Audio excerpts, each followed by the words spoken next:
হযরতে ঈসা আলাইহিস সালাতু ওয়াস সালাম, কারণ নবীদের দোয়া 100 কবুল। সুবহানাল্লাহ। নবীদের দোয়া 100 কবুল।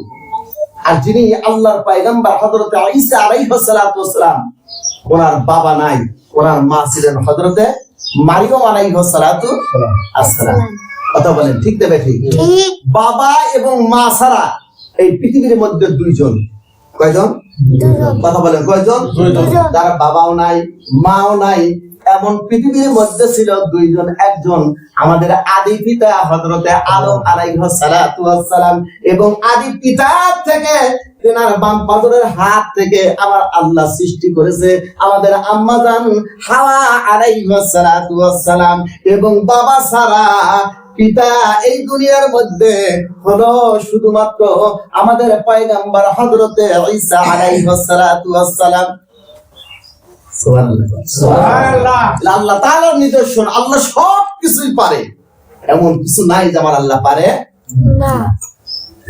হযরতে ঈসা আলাইহিস সালাতু ওয়াস সালাম জনগণকে ডাক দিয়ে বললেন, আজকের দিন তাই ধোপার শুধু আয়ো বাকি আছে, আগামীকাল যদি ধোপা কাপড় কাচার জন্য যদি ঘাটে আসে, সে কিছুতেই জিন্দা অবস্থায় ফিরবে না, কিছুতেই জিন্দা অবস্থায় ফিরবে না, তার লাশটা ঘাটের পারেই পড়ে থাকবে।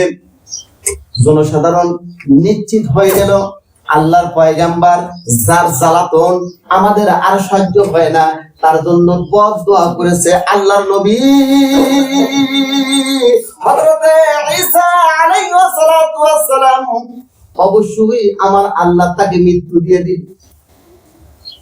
ঘোষণা করে দিছি, আগামীকাল যদি ধোপার মৃত্যু দেখতে চাও তাহলে অমুক ঘাটের পারে যাইয়া দেখবা ধোপার মৃত্যু হয়ে গেছে।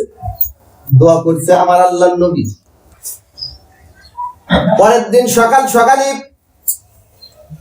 যারা যারা শত্রু তার জন্য তো বলেন ঠিক না বেশি, ওরা সকাল বেলায় এবার আস্তে করে ধোপার মৃত্যু দেখার জন্য চলে গেছে ঘাটের চতুর্দিকে, উত্তর দক্ষিণ পূর্ব পশ্চিম সব দিক দিয়েই শুধু মানুষ হই করতেছে। এমন সময় মৃত্যুকার অভ্যাস অনুযায়ী ধোপা প্রত্যেক দিনের মতোই 3টা রুটি তৈরি করছে। উনি খাবারের জন্য প্রত্যেক দিন 3টা করে রুটি তৈরি করতো। কয়টা? 3টা করে রুটি তৈরি করতো।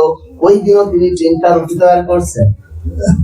মানুষের কাপড় গাঁটটি সুন্দর করে বাটিয়া এবার মানুষের কাপড় পরিষ্কার করার জন্য ঘাটের দিকে রওনা করছে। যাইতেছে যাইতেছে যাইতেছে যাইতে যাইতে যাইতে যাইতে রাস্তার একজন পথিক ক্ষুধার্ত অবস্থায় 3 দিন ধরে খানা খায় না খাওয়া অবস্থায়, সকালে যদি না খাওয়া যায় দুপুরে শরীর চলে না। কথা বলেন ঠিক না ভাই? 3 দিন ধরে অনাহার। এমন সময় ধোপাকে ডাকতে বললো, আল্লাহর বান্দা, বান্দারে তোমার পোটলার মধ্যে যদি কোনো খাবার থাকে তাহলে আমি 3 দিন ধরে খানা খাই না, অনাহার, ক্ষুধার জ্বালায় পেটটা ছটফট ছটফট করতেছে, তোমার পোটলার মধ্যে যদি কোনো খাবার থাকে তাহলে আমাকে আল্লাহর রাস্তায় দান করো, আমি তোমার জন্য আমার আল্লাহর কাছে দোয়া করব। এমন সময় এমন মায়া করুণ সুরে যদি কেউ বলে পকেটে টাকা না থাকলেও বাই করে দিতে ইচ্ছা করে। কথা বলে ঠিক না? যদি টাকা না থাকে, যদি কেউ বলে খাইতে দাও, চিন্তা করে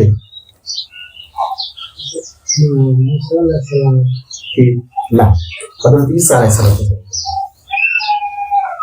এমন সময় হযরতে তিনি সঙ্গে সঙ্গে